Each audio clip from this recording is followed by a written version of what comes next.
we're going to create a monthly save and spend plan, step by step.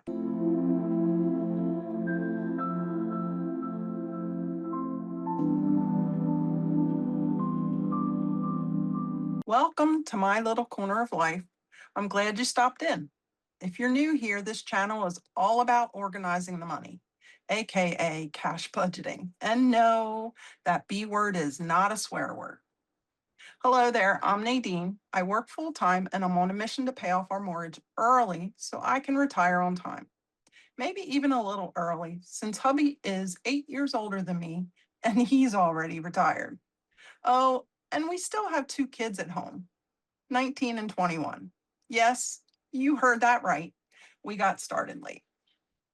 It's time to do some money organizing. Let's go. But before we start, you might be asking yourself, why is this such a big deal anyway? Well, making a plan is quite important. It puts you in control. It ensures your money is used to meet your needs and to reach your goals. It cuts wasteful spending, easily spot that second subscription or daily expenses that you can eliminate so that your money stretches further.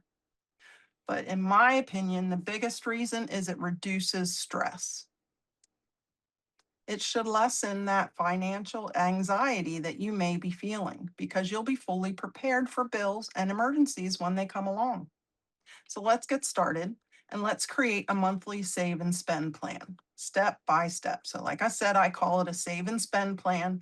That budget word feels like a swear word sometimes, feels like it's too restrictive, but it's a save and spend plan. You can follow along.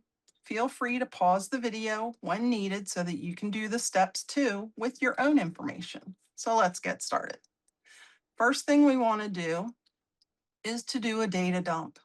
That's where you want to review the last couple of bank statements, credit card statements, anything that would have spending attached to it.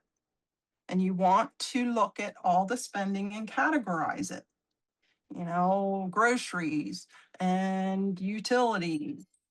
You want to look at those statements and start categorizing like things together. While you're doing that, note the due dates of each of the monthly bills that you have. So group like things together, determine what your categories will be. For example, for me, it's mortgage, which includes our escrow and our homeowner's insurance, utilities like electric, cell phone, internet, TV and cable. Yeah, we're old school. We still have cable TV. We don't do subscriptions. Groceries, gasoline to drive to and from work, household supplies, maybe plants for in the yard. If you pay in life insurance or auto insurance on a monthly basis, if you do it periodically, you want to note those. You want to know what the payment is and how many times a year do you pay it. So you could be on quarterly payments for your auto insurance. And let's say it's $400, but you pay that 4 times a year. You want to note that $400 and 4 times a year. So what you can do is, if you don't have, I'm a spreadsheet person, so I made spreadsheets, but you don't need that. You could just take a tablet and just make columns.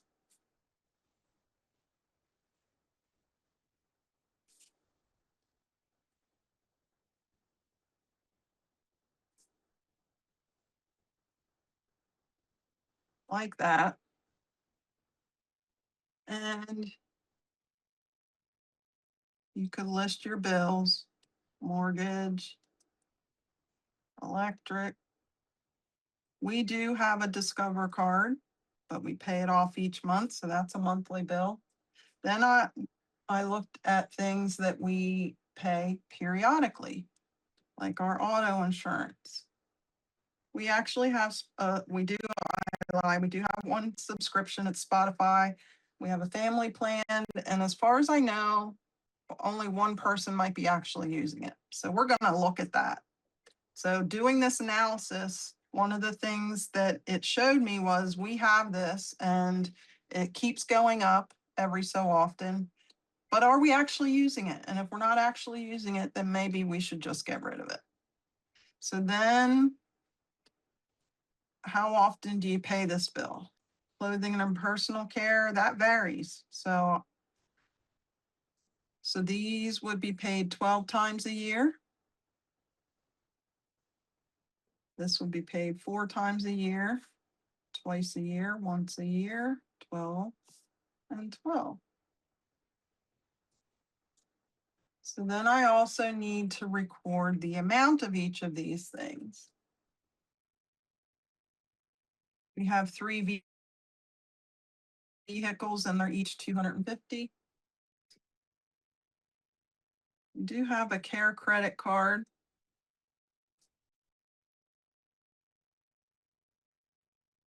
That we use for dental charges that our insurance doesn't cover. And then extra mortgage so that I can get it paid off earlier before I retire so that I can retire on time. Now, one thing that surprised me was eating out. We're spending more than I thought we were. May was full of special occasions. I did look at May. We had Mother's Day and we had our anniversary. So we were paying over $1,000 eating out in May, which just floored me. So I'm curious to know, when you do this, let me know what you find out that surprises you. Something that maybe you're spending more than you actually thought you were. But once you start looking at it, you're like, wow, I can't believe we're spending money on that. So I'd like to hear that in the comments, what you found, what was the most surprising thing for you. So then what I need to do is, for these items that are periodic and not necessarily monthly, we need to figure out how much we need to save each month so that when the bills come due, we have the money saved up. So we want to divide it out by 12. So for instance, auto insurance, 446, 4 times a year. So we take the amount times the number of times we pay it. So that's 1784. And then divide that by 12 to get a monthly number. So I'm going to round up. So that's 149. So you want to get this monthly number, and these numbers will all just carry over because those are monthly. So obviously we don't want to keep spending $1,000 a month in dining out. So we're going to start out by halving that. So then you would add each of these monthly numbers up to get the total amount you would need. So now you need to look at your income. What money do you have coming in per month? And hopefully it's more than the number you got here. If it's not, then you need to reevaluate and look at what you can cut out. What else? Groceries, that might be a good place to look. Only shop and buy things that are on sale. If you have a garden, or you could start a garden. So once you do that, you're going to come up with what your monthly living expenses are. And that includes putting 1/12 of the periodic bills away each month so that when the bill comes due, you have the money to pay it and you don't take a big hit on your monthly budget because you've already saved the money up so that you have it when the bill comes due. The next thing, so I have a spreadsheet for this that I then put it in my computer, so it did the math for me. But doing it by hand like this is a good exercise because it gets you attached to your numbers. It makes them more real for you.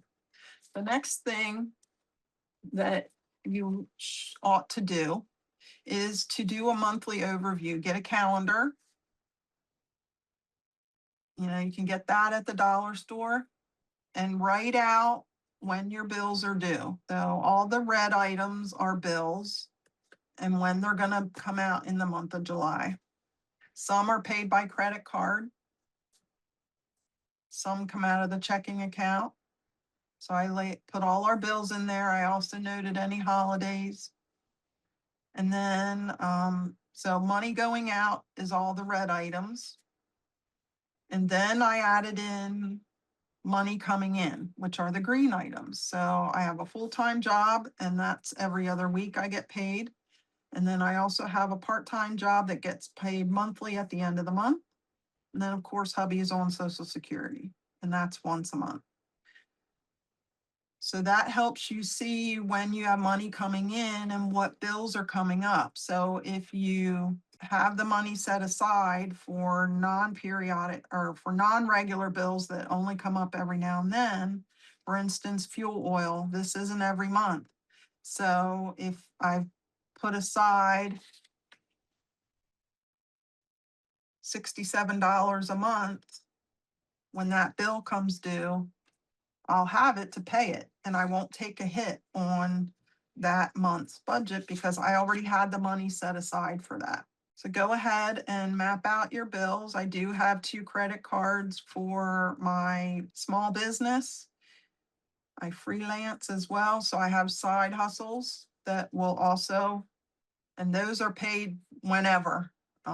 Whenever I get a client and I finish the job, or they order something, they pay ahead of time, and then I finish the job, and then the money's released, and then it gets put into my account. It takes 2 weeks to clear. So it depends what platform you're on as to when that money comes in. So I don't really plan for that.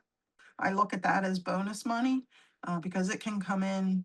I also made a note of what's going on this month.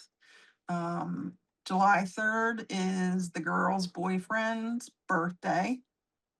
So we got him a gift. We have the July 4th holiday. On the 15th, the girl takes her test, her big test. She's in cosmetology school. And then, provided she passes, she actually graduates on the 18th. So we're looking forward to that day that she actually gets her certificate and is licensed. So we're looking forward to that, and we'll have a big celebration lunch for that. But if you plan for these things, you can do it without it hurting. And because you've planned it, you've saved it, then you can spend it. So plan it, save it, and then spend it. Okay. Now, this is really important to lay out when your bills are due so that this can help you track to make sure you pay them on time.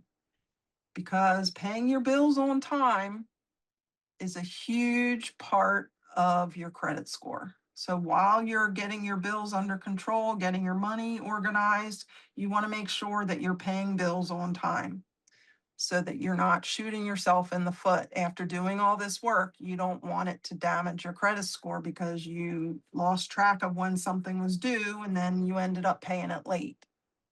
Okay.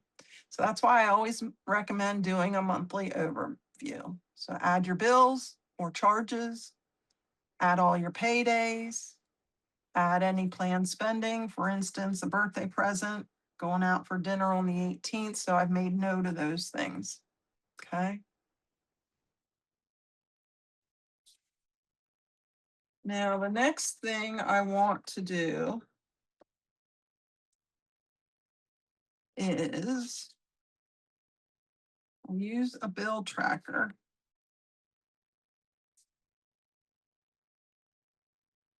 And this can help you track when you've paid your bills. So the calendar helps you know when they're coming up.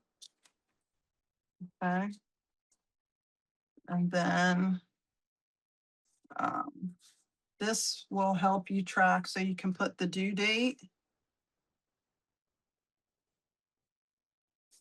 the amount. So let's say, okay, your cell phone bill was 300 and then it went to 315 in January. You can say, wait a minute, my bill was only 300 last month. And it's a red flag for you to go in and dig a little deeper. And that might also be a signal for you to start looking for another carrier. If every other month or every third month or every fourth month, your amount's going up. Well, maybe that's a signal you should be looking for another company to move your cell phone to. So this is why a tracker is good to keep track of not only that you've paid the bills, okay, once you pay it, you check it off, but also what the amounts are and when they change. When you're not paying attention, it's easy for that amount just to keep sliding up and sliding up. And next thing you know, a year later, you're paying $100 more. So that's why a bill tracker is a good thing to do. Now, the other thing I've made is a chart that is small enough that I can keep this in my purse. And as I'm out and about spending, or I do use my credit card for gas and groceries, I can be writing it down as I do it and keep track of my spending on the go. Now, I did make myself a spreadsheet, a save and spend plan that I'm going to put all our income in here.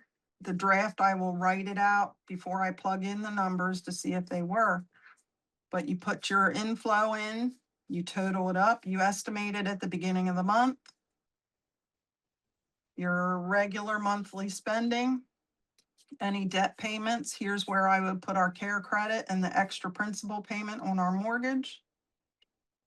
What I plan for it to be. All of the long-term savings, also known as sinking funds, where we're saving up 1/12 of the annual cost of the bills that aren't every month. So this is where you would list those out and how much you're putting towards them each month. And then as you're going through each week, you could check in and say, okay, I was expecting, 2 paychecks. Did I get them both? What were the actual amounts? And see, did you get more or less than what you had planned? And if it's less, then maybe you're going to need to adjust some of your spending and maybe not put quite as much extra towards debt or things like that. So listing things out, adding them up, seeing what the numbers look like will help you determine if you need to make adjustments, because your save and spend plan isn't written in stone. It needs to expand and contract based on life, because life never goes as planned. And you just need to check in to make sure that you make adjustments as needed based on what's happening. So if you have any questions, feel free to leave a comment below. Like I said, once you do your data dump and look at your spending over the last couple of months, was there something that surprised you? Like you just never had a clue you were actually spending that much on something? For us, it was eating out. We easily were eating out at least twice a week. So the first thing I did was, look, we need to cut that back to one night a week and see where that takes us, because we need to have that extra $205 each month to put towards our mortgage principal, or I can't retire on time. So we need to make adjustments so that we can make the life we want further down the road. So I'd be interested to hear what surprised you. And maybe you found that you weren't spending as much as you thought you were. That's a nice, pleasant surprise. So go ahead and leave a comment below, and let me know if you're new to budgeting. Now that hubby's retired and there is no chance for him to be getting more like he used to, we just gotta have our eyes on our budget all the time. So next time I'm going to introduce you to this new binder, Women in Faith collab. I'm not participating in it as one of the folks that made a challenge, but I am going to use it to play with our money before I actually save it. So that'll be my next video. So I hope you'll join me. And thank you for taking the time to watch this video. I do appreciate you. So that's all for now. No matter what your journey looks like, I want you to believe in yourself and know that you can do this. Just stop second guessing yourself, organize that money, and move forward with hope, one step at a time. Now, if you found this video helpful, please like, comment, subscribe, all the things so that others can find it. And I'll see you again soon. Until next time, shall we budget? You got this.